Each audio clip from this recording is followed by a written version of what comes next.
Here's more wrestling news for April 4th, 2023, and we're kicking off today with WWE as there was a lot to address on the Raw after one of the most shocking WrestleManias of all time.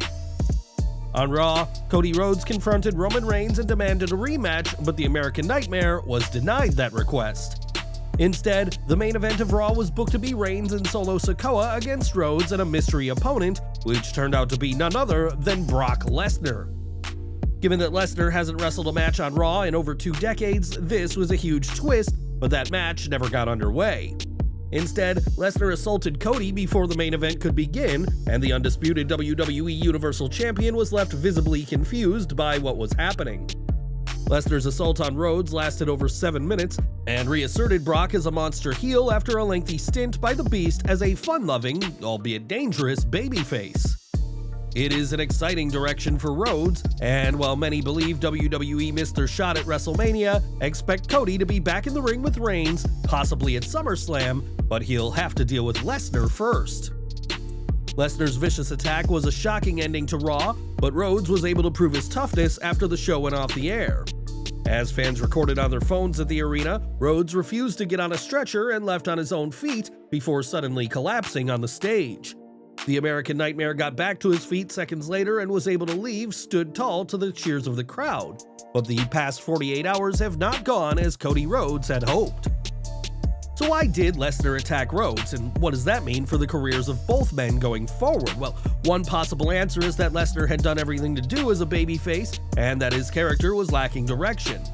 As we all saw, Lesnar vanquished Omos at WrestleMania Sunday, but many took issue with such a random, thrown-together match for the former Universal Champion. Attacking Cody now gives Lesnar a chance to flex his monstrous muscles once again, and also allows WWE to pause the Cody-Roman story, with the latter closing in on 1,000 days as champion. A feud with Brock will give Rhodes another huge obstacle to overcome on the road to the undisputed WWE Universal Championship and allow Cody the chance to redeem himself. The seeds have already been sown for a match between Cody and Brock at Backlash, and while Lesnar hasn't revealed his own reasons for the attack, expect those answers in due time. The segment was a major way for Raw to end, but it also saw a major botch in the closing moment of the show. After Lesnar had decimated Cody, the 2023 Royal Rumble winner was being tended to by personnel, only for Lesnar to return and attempt to deliver more punishment. Instead, though, Lesnar received a signal from an official that the show had run out, and the spot for Lesnar to attack Cody again was completely blown. A furious Lesnar flipped off the camera, which quickly turned its attention back to Rhodes in a clunky finish to the segment. Lesnar and Rhodes will do battle again soon enough, but this ending to Raw featured some of the best and worst of this week's show. Raw also saw the return of Matt Riddle, and given that the post-WrestleMania Raw is synonymous with returns, his comeback was somewhat predictable. Riddle hadn't appeared at all in 2023, as he'd been in rehab, which ended some time ago, and WWE opted not to bring him back before WrestleMania. Predictable or not, Riddle's return was one of Raw's better segments, with The Miz mentioning that he was done with surprises after being surprised by Pat McAfee, Shane McMahon, and Snoop Dogg last weekend. Next week's Raw will see Riddle face The Miz, and while the original bro hasn't won on TV since late November of last year, expect that streak to be broken at the A-listers' expense next week. Monday Night Raw featured Seth Rollins on the program, but to be honest, we're not quite sure why the architect showed up. Rollins was understandably elated after defeating Logan Paul and said that the party was out in the arena with the WWE Universe. After a sing-along of Rollins' theme, that was it. And while we're always pleased to see Seth, one of WWE's most charismatic stars, on TV, this was an entirely pointless segment on what should be a very important show. Kevin Owens and Sami Zayn were on this week's Raw, and the new undisputed WWE Tag Team Champions were given some fresh competition. After Roman Reigns ordered the Usos to leave Raw, it was time for the Street Profits to step up, fresh off of their win in the men's WrestleMania Showcase tag match. While Ford and Dawkins didn't win, the two teams had an excellent match, and the Profits looked like very worthy contenders, even in defeat. It was an excellent way to kickstart the tag team title reign, and we're interested to see how WWE handles this. While the men's showcase winners were given the chance to shine, the same can't be said for the women's showcase winners, Ronda Rousey and Shayna Baszler, who didn't compete on the show.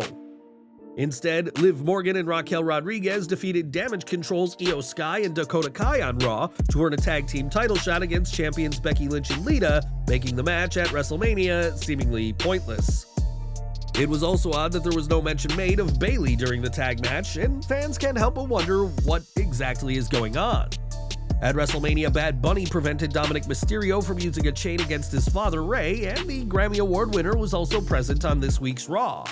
On the show, Ray thanked Bad Bunny for his help before coming up short against Austin Theory, and the Judgment Day made it clear they're not done with Bad Bunny.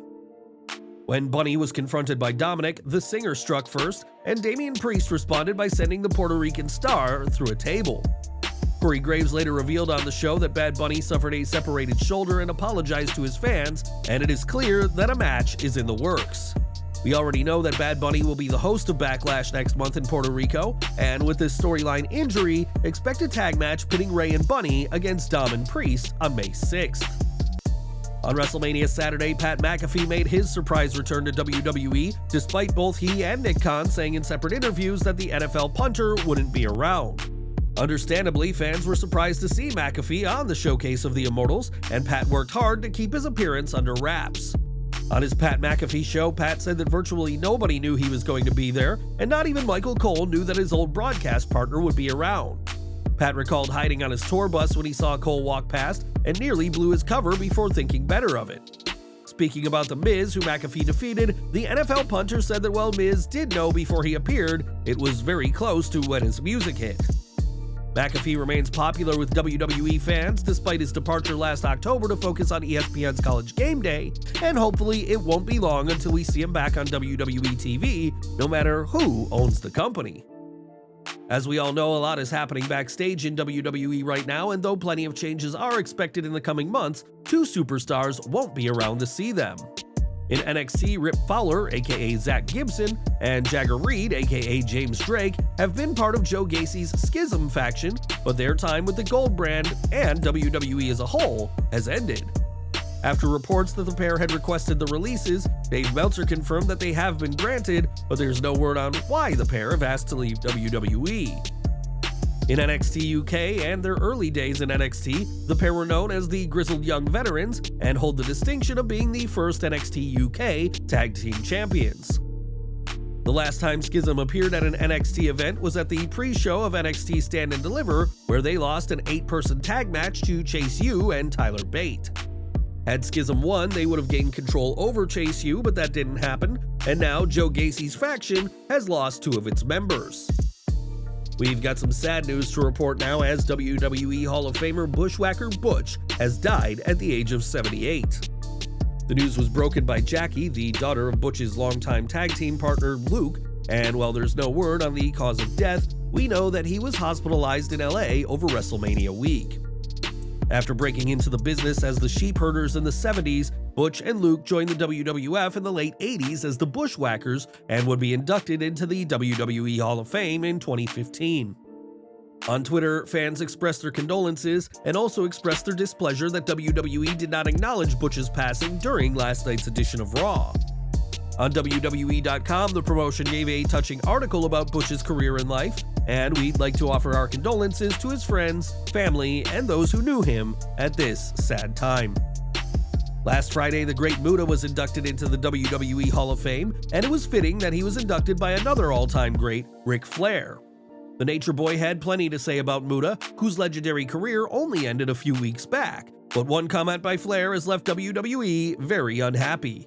That's according to Sean Ross Sapp of Fightful Select, who reports, "Perhaps it was the fact that Ric Flair mentioned Sting, who is now working for AEW, or it could have been his overall presentation. Either way, it seems that WWE wasn't thrilled with the Nature Boy's speech." Sapp added that in contrast to Flair, Conan's speech when he inducted Rey Mysterio was very well received, which should not be a surprise considering how Conan spoke from the heart about his long history with the masked legend.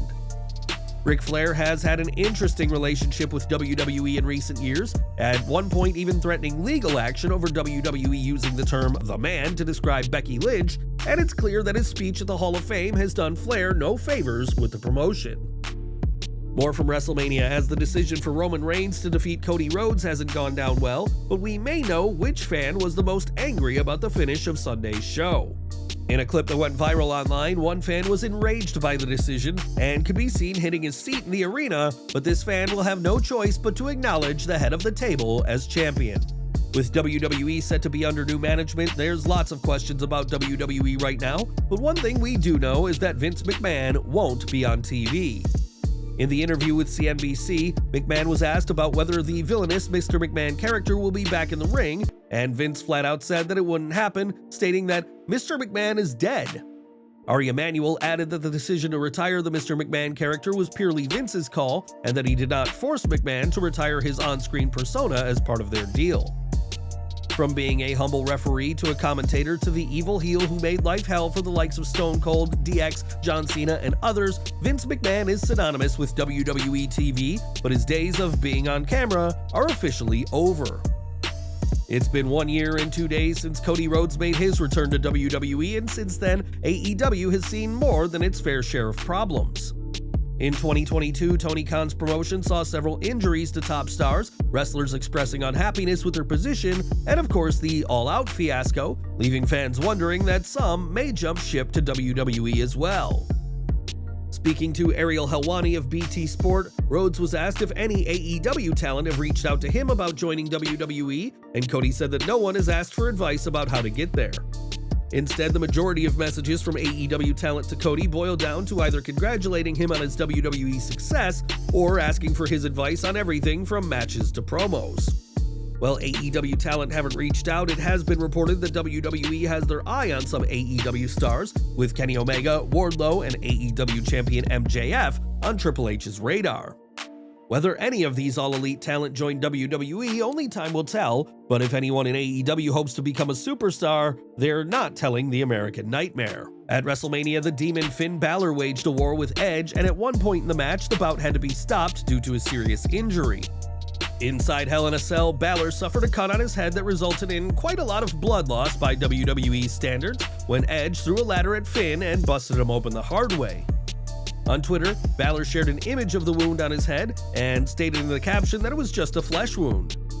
Many believe that Hell in a Cell marked the end of Edge's war with the Judgment Day, and while there's not been any clarification on Finn's health, we can only hope he makes a full and speedy recovery.